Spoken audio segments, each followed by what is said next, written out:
पूजा श्रीमद्धो वेदोक्त मंत्र पुष्पं समर्पयामि।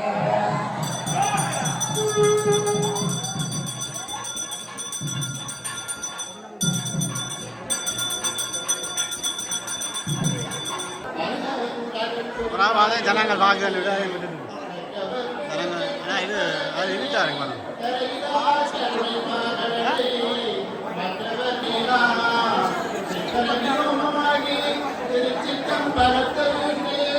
பொற்பிடம் நடம் செய்கின்ற புகழை போட்டி போட்டி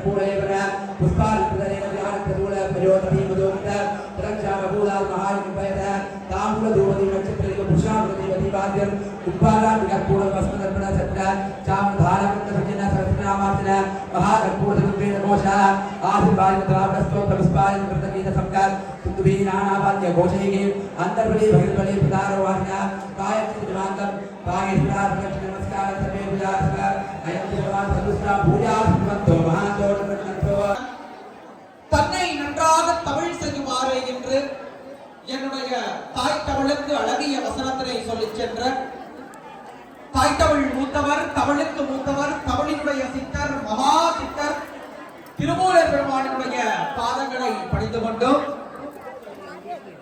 யாழ் மண்ணிலே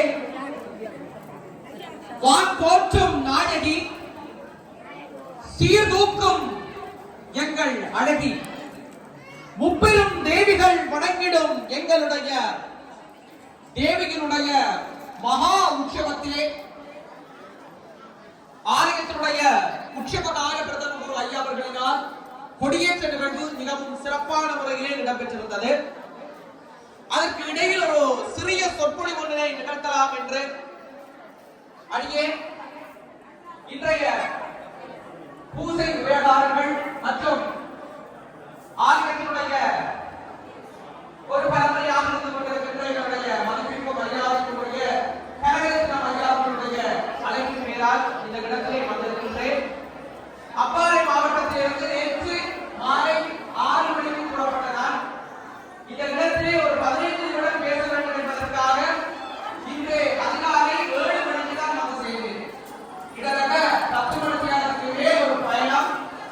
ஆகவே அடியார்கள் அனைவரும் அமைதியாக இருந்த இந்த கருத்துக்களை கேட்டுக் கொள்ளுமாறு அன்பாக பணிக்கின்றேன். இந்த விடயம் யாழ்ப்பாணம் செல்வச்சின்னதியான் ஆலயத்திலே அடியேனினால் சொற்பொழிவு செய்யப்பட்டது. மீண்டும் சைவமும் தமிழும் தலைத்தோங்கி இருக்கின்ற இந்த யாழ் மண்ணிலே மீண்டும் அடியேனுடைய இந்த பேருரையினை செய்வது குருவருள் திருவருள். ஒன்று சொல்வார்கள், சொல் அமைதியாகினால் அதனை மந்திரம் என்போம், செயல் அமைதியாகினால் அதனை தந்திரம் என்போம், பார்வை அமைதியாகினால் அதனை தரிசனம் என்போம், ஓசை அமைதியாகினால் அதனை இசை என்போம், இருக்கை அமைதியாகினால் அதனை தியானம் என்போம், மூச்சு அமைதியாகினால் அதனை வாசி என்போம், சக்தி அமைதியாகினால் அதனை குண்டலினி என்போம், ஒட்டுமொத்த சக்தியும் அமைதியாகினால் அதைத்தான் சிவம் என்போம். இந்த ஒட்டுமொத்த சிவத்தையும் அமைதியாக்குவது யார் என்று சொன்னால் மகா சக்தியானவள் மாரித்தாயாள். ஏன் இத்தனை அமைதி அமைதி அமைதி என்று சொல்கிறேன் என்று சொன்னால், நல்ல கருத்துக்கள் எங்கே பிறக்கும் என்று சொன்னால், சொல்பவரும் கேட்பவரும் சரியாக இருந்தால் அந்த சபைகளிலே நல்ல கருத்துக்கள் பிறக்கும். சொல்வதற்கு நான் தயாராக இருக்கின்றேன், கேட்பதற்கு இந்த சபை தயாராக இருந்தால் இந்த இடத்திலே நல்ல கருத்துக்கள் பிறக்கும், பிறக்கட்டும் என்று தாயாரினுடைய பாதத்தினை பிரார்த்தனை செய்து மீண்டும் மீண்டும் இன்றைய மிக முக்கியமாக ஆலயத்தினுடைய பூசகர் மதிப்பிற்கும் மரியாதைக்கும் உரிய கனகர் ஐயா, அவர் அன்று கண்டெடுக்கப்பட்ட அந்த சுயம்பு இன்று விருட்சமாக மாறியிருக்கிறது. ஆலயத்தினுடைய கனகர் ஐயா கண்டெடுத்த சுயம்பு இன்று விருட்சமாக மாறியிருக்கிறது. யாழ் மண்ணிலே ஆட்சி செய்து கொண்டிருக்கிறாள் மாரித்தாயாள். அடியேனுடைய இந்த 15 நிமிட சொற்பொழிவினை அமைதியாக இருந்த இந்த கொடியேற்றத்தினுடைய நாளிலே கேட்டால் தாயாரும் மனம் குளிர்வாள், அடியார்களுக்கும் ஒரு நல்ல கருத்தனை கிடைத்த ஒரு மகிழ்வு இறக்கும் இருக்கும். சரி, என்னுடைய சொற்பொழிவுக்கு நான் செல்கின்றேன். என்னை பார்த்து என்னுடைய சகோதரியிடத்தில் ஒரு கேள்வி கேட்டார். நான் இருப்பது அப்பாறை மாவட்டம் என்பதனால் பல சமூகம் சேர்ந்து வாழ்கின்ற ஒரு நாள். சில கேள்விகளை என்னை பார்த்து கேட்பார்கள். அங்கே கிழக்கு மாகாணம் மட்டுமல்ல பல பிரதேசங்களில் செல்வதனால் சில கேள்விகள் கேட்பார்கள். அந்த கேள்விகளுக்கான பதிலை இன்றும் தொடர்ச்சியாக ஆலயத்திலே இருக்கின்ற நாட்களிலும் முடிந்தால் அடியே அந்த கேள்விகள் என்னவென்று சொன்னால்,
அப்படியே காணா கருதுடும் கை சும்மா நடக்கும்.